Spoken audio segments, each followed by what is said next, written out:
नमस्कार दोस्तों, मैं रोथिन बनर्जी आप लोगों का स्वागत करता हूं मेरे YouTube चैनल रोथिन्स अकाउंटेंसी क्लासेस पर। आज फिर से आप लोगों के सामने उपस्थित हूं एक नया वीडियो लेके।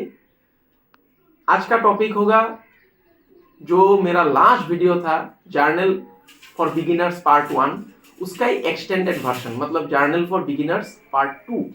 क्योंकि एक दिन में जर्नल एंट्री समझाना आसान सहज बात नहीं है, तो आज मैं कुछ एडवांस एंट्रीज के बारे में आप लोगों को बताऊंगा, कुछ टिप्स दूंगा ताकि आप लोग आसानी से जर्नल एंट्रीज को पास कर पाए। तो वीडियो शुरू करने से पहले सबसे मेरा एक निवेदन है, अगर वीडियो आप लोगों को अच्छा लगे तो वीडियो को लाइक, शेयर और सब्सक्राइब जरूर कीजिएगा। और हाँ, सब्सक्राइब करने के बाद ऊपर में जो बेल आइकॉन दिखाई देता है उसको आप लोग दबा दीजिएगा, ताकि जब भी मैं नया वीडियो प्रस्तुत करूं तो सबसे पहले नोटिफिकेशन आप लोगों को मिले। और आप लोग अगर मुझे प्रेम देंगे, आशीर्वाद देंगे, तभी मुझे प्रेरणा भी मिलता है आप लोगों के लिए नया नया कुछ वीडियो में लेकर के आऊं और आप लोगों को उससे थोड़ा मदद हो। आप लोग मुझे इंस्टाग्राम और फेसबुक में भी फॉलो कर सकते हैं, मैं उसका लिंक डिस्क्रिप्शन बॉक्स पे नीचे दे दूंगा। तो चलिए दोस्तों, देरी ना करते हुए आज का टॉपिक शुरू करते हैं कि इंपॉर्टेंट कुछ एंट्रीज है उसको हम लोग कैसे पास करें। तो शुरू करते हैं, चलिए वीडियो। तो मैं कैमरा को बोलूंगा थोड़ा कॉपी की तरफ फोकस करने। तो देखिए दोस्तों, some important entries to be remembered. मैंने यहाँ पर सब कुछ रेडी करके रख दिया, क्योंकि मैं लिख लिख के आप लोगों को समझाऊंगा तो वीडियो बहुत बड़ा बन जाएगा और आप लोग भी बोर फील करेंगे। तो मैंने पहले ही इसको प्रिपेयर करके रख दिया हूँ। आप लोग वीडियो को पॉज करके अगर आप लोगों को लिखना होगा तो आप लोग लिख लीजिएगा, मैं थोड़ा समझा देता हूँ। कुछ कुछ ऐसा एंट्रीज है जो कि हम लोगों को याद रखना चाहिए, और याद रखने से आप लोगों का जर्नल एंट्रीज पास करने में बहुत आसानी से आप लोग पास कर सकेंगे। पहला, cash oblique goods withdrawn for personal, private और डोमेस्टिक यूज। मतलब मान लीजिए आप एक प्रोप्राइटर है, प्रोप्राइटर मतलब मालिक, बिजनेस का ओनर है। आप अपना बिजनेस का पैसा अपना व्यक्तिगत इस्तेमाल के लिए या फिर बिजनेस का सामान व्यक्तिगत इस्तेमाल के लिए लेकर के चले गए या फिर यूज किए, तब एंट्री क्या पास करना है। हमेशा याद रखिए, पर्सनल, प्राइवेट या फिर डोमेस्टिक, ये तीनों में से कोई भी एक शब्द दिया हुआ होगा तो ड्राइंग्स अकाउंट को डेबिट कर दीजिए। बिना कुछ सोचे समझे ड्राइंग्स अकाउंट को डेबिट करना ही है, पर्सनल, प्राइवेट या फिर डोमेस्टिक यूज अगर क्वेश्चन में दिया रहे तो। फिर आपने जो सामान उठाया, सामान उठाने से परचेज अकाउंट होगा या फिर कैश विड्रॉ करने से कैश, जो भी आपने उठाया उसको क्रेडिट कर दीजिए। तो यहाँ पे मैंने लिखा है cash oblique goods withdrawn for personal, private oblique domestic use. मतलब drawings account debit, cash withdraw करने से टू कैश या फिर सामान विड्रॉ करने से टू परचेजेस अकाउंट लिखिए। दूसरा, गुड्स रिटर्न बाय कस्टमर। मान लीजिए आपका दुकान है, तो दुकान पर आप किसी कस्टमर को सामान बेचे हैं, तो सामान में कुछ खराबी निकला, गड़बड़ी निकला, डैमेज निकला, तो कस्टमर क्या करेगा, वो सामान आपको रिटर्न कर देगा। तो तब आपको क्या एंट्री पास करना है, आपने एक बार सेल किया था, फिर वो सेल रिटर्न होके आपके पास आ गया, तो सेल्स रिटर्न या फिर इसको रिटर्न इनवर्ड भी बोला जाता है, sales return oblique return inward account debit to customer account. मतलब जिसने आपको, जो कस्टमर आपको सामान घुमा दिया है उसका नाम लिख दीजिए। तीसरा आता है गुड्स रिटर्न टू सप्लायर। मतलब आपने किसी से सामान खरीदा, फिर उस सामान में कुछ डैमेज निकल गया, खराबी निकल गया, तो आप क्या करेंगे, आप भी दुकानदार के तहत, आप भी एक कस्टमर के तहत, वो सप्लायर के लिए आप भी कस्टमर है, तो आप उस सप्लायर को सामान घुमा देंगे। तब एंट्री क्या होगा, supplier account debit to purchases return. मतलब आपने सामान खरीदा था, तब परचेज हुआ था, अभी आप रिटर्न कर रहे हैं, टू परचेज रिटर्न, और इसको रिटर्न आउटवर्ड भी बोला जा सकता है। Supplier account debit to purchase return account. चौथा point, goods lost in accident slash fire slash theft. मतलब आपका गोडाउन में मान लीजिए सामान है, उसमें आग लग गया या फिर चोरी हो गया या फिर सामान आप रास्ते पर ला रहे थे गोडाउन में भरने के लिए, तो एक्सीडेंट होकर सामान नष्ट हो गया, डैमेज हो गया, तब क्या एंट्री पास करना है? पहले लिखना है लॉस बाई। अगर एक्सीडेंट हुआ तो एक्सीडेंट लिखिए, आग लगा तो फायर लिखिए, चोरी हुआ तो थेफ्ट लिखिए।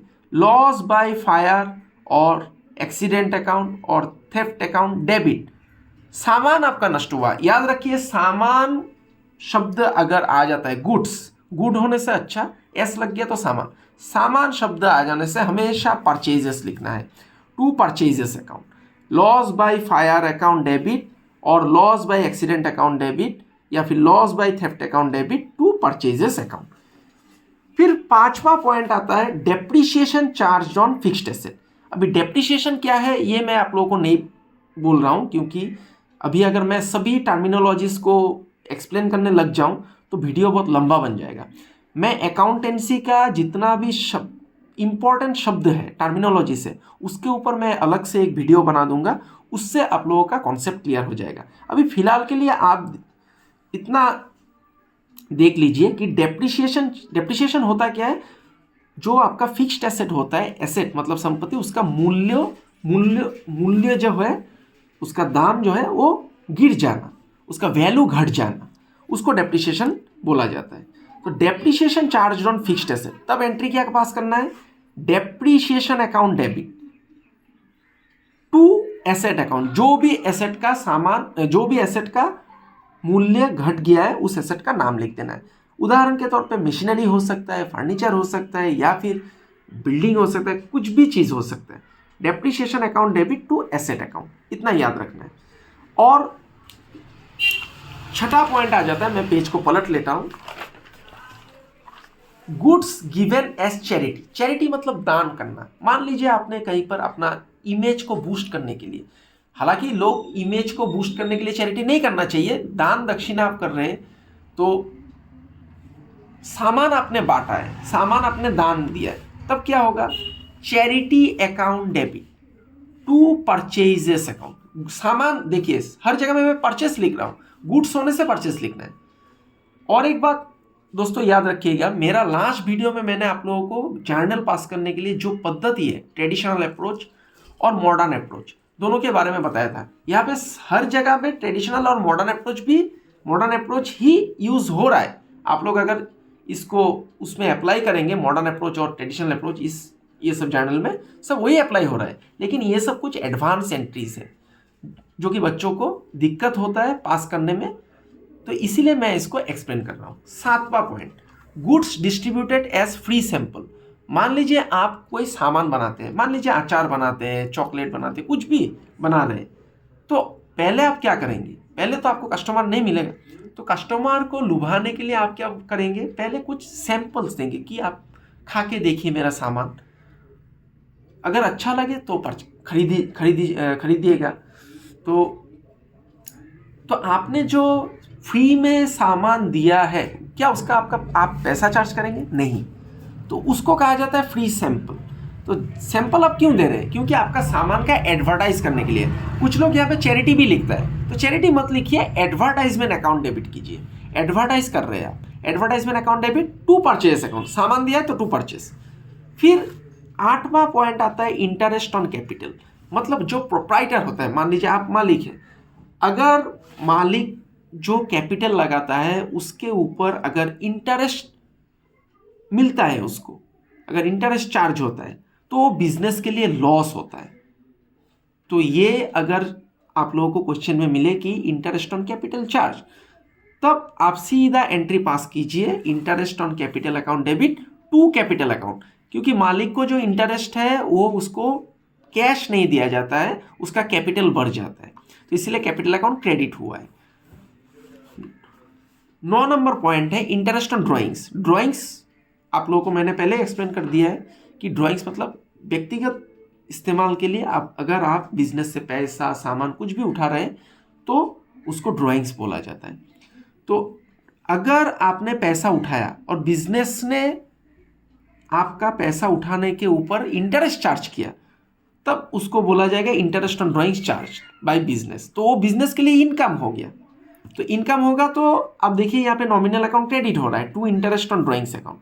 तो इंटरेस्ट ऑन ड्रॉइंग्स रहने से मैं आप लोगों को सुझाव दूंगा कि सीधा आप एंट्री पास कीजिए drawings account debit to interest on drawings account.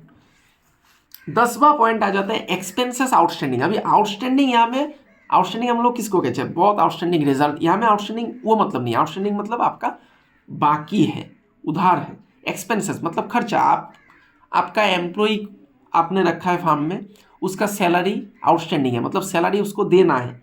तो जब भी ऐसा खर्चा, कोई भी खर्चा अगर आउटस्टैंडिंग रहता है तो आउटस्टैंडिंग होने से आप क्या कीजिए, उस खर्चा को डेबिट कर दीजिए। Expenses account debit to expenses outstanding, मतलब एक्सपेंस जो खर्चा है उसका नाम और उसके साथ आउटस्टैंडिंग शब्द लगा देना है।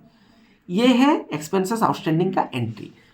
11 number point expenses paid in advance, मतलब जो खर्चा होना है, खर्चा होगा, उसका पैसा आपने पहले से ही पेमेंट कर दिया, तब क्या होगा, prepaid expenses account debit. Prepaid मतलब आपने पहले ही पैसा पेमेंट कर दिया। मान लीजिए आपने कोई मजदूर को घर में लगाया काम करने के लिए, उसको तो मजदूरी देना पड़ेगा, वो काम करने से पहले उसको आपने मजदूरी दे दिया, तब आप क्या लिखिए, प्रीपेड मजदूरी मतलब wages, prepaid wages account debit. पैसा देंगे तो पैसा, अगर आपने बैंक में ट्रांसफर कर दिया तो बैंक अकाउंट में, तो बैंक लिख दीजिए। अंतिम जो पॉइंट है 12 number point, income due but not receipt. ये बहुत मजेदार है। इनकम ड्यू, ड्यू मतलब आपने इनकम किया, मान लीजिए आपने किसी फार्म में काम किया या फिर कहीं मान लीजिए आपका घर आपने भाड़े पर दिया, तो उसका रेंट का जो ड्यू डेट है, मान लीजिए 1 तारीख को रेंट भाड़ा आपको मिलना है, तो 1 तारीख पार हो गया, आज 5 तारीख हो गया मान लीजिए, तो इनकम तो आपका ड्यू हो गया, लेकिन आपने उसको रिसीव नहीं किया, तब उसको बोला जाता है एक्रूड इनकम। मतलब रेंट आपका ड्यू हुआ है तो आप क्या लिखिएगा, accrued rent account debit to income account. Income account मतलब आपका जो इनकम है उसका नाम लिखना है, मतलब आपका इनकम हुआ है रेंट, तो पूरा एंट्री हो जाएगा accrued rent account debit to rent account.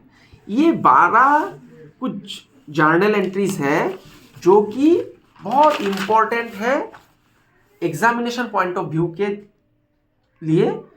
इसको आप लोग थोड़ा याद कर लीजिएगा ताकि आप लोग को जर्नल एंट्रीज पास करने में सुविधा हो।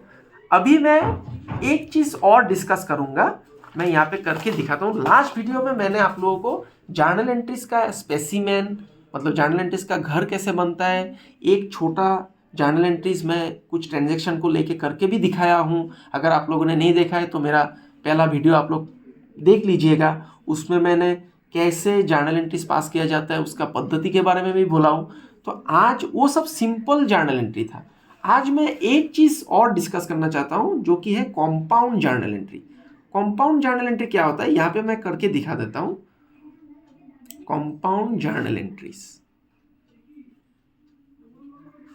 कॉम्पाउंड जर्नल एंट्री मतलब किसी एक दिन में अगर मान लीजिए कई सारा ट्रांजैक्शन हो गया, रिलेटेड ट्रांजैक्शन, एक ही तरह का ट्रांजैक्शन हो गया। मान लीजिए मैं एक उदाहरण के तौर पे ले लेता हूं, 2020 जनवरी 15, सैलरी पेड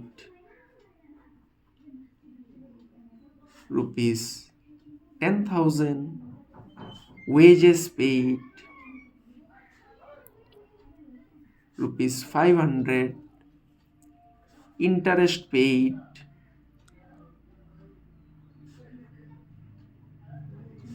₹300। यहाँ पर आप लोग देखिए, जब लास्ट वीडियो में जब मैं जर्नल एंट्रीज प्रस्तुत किया था तब आप लोग वहाँ पे देखे थे कि जनरली जर्नल एंट्री में 2 अकाउंट इन्वॉल्व होता है, एक डेबिट में एक क्रेडिट में।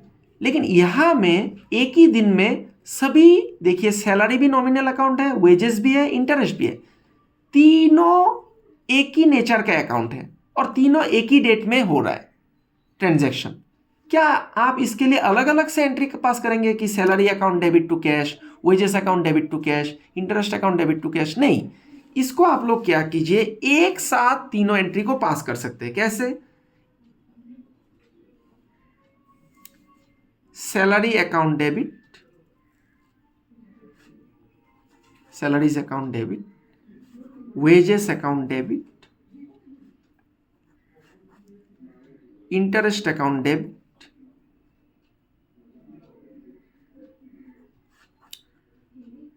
To cash account. अभी देखिए इसको लिखेंगे कैसे अमाउंट। डेबिट में 10,000 सैलरी का, 500 रुपया वेजेस का, 300 रुपया इंटरेस्ट का, तीनों को जोड़ के क्रेडिट में 10,500 और 300 10,800। फिर नीचे नरेशन लिख दीजिए, being salary, wages and interest paid. ये देखिए दोस्तों, यहां पे कितना सारा अकाउंट हो गया, 1 2 3 4 अकाउंट इन्वॉल्व है। तो 2 से अधिक अकाउंट अगर हो जाता है और एक ही डेट में ट्रांजैक्शन होता है और उसको आप एक ही एंट्री में पास करते हैं तो उसको कंपाउंडेड जर्नल एंट्री बोला जाता है। तो आज का वीडियो में मेरा मूल उद्देश्य था कि आप लोगों को ये एडवांस एंट्रीज के बारे में बताऊं और कंपाउंड जर्नल एंट्रीज के बारे में बताऊं। तो आशा करता हूं आप लोगों का जर्नल एंट्रीज क्लियर हो गया। तो आशा करता हूं दोस्तों आज का वीडियो आप लोगों को अच्छा लगा है और आप लोगों का कॉन्सेप्ट भी क्लियर हुआ है।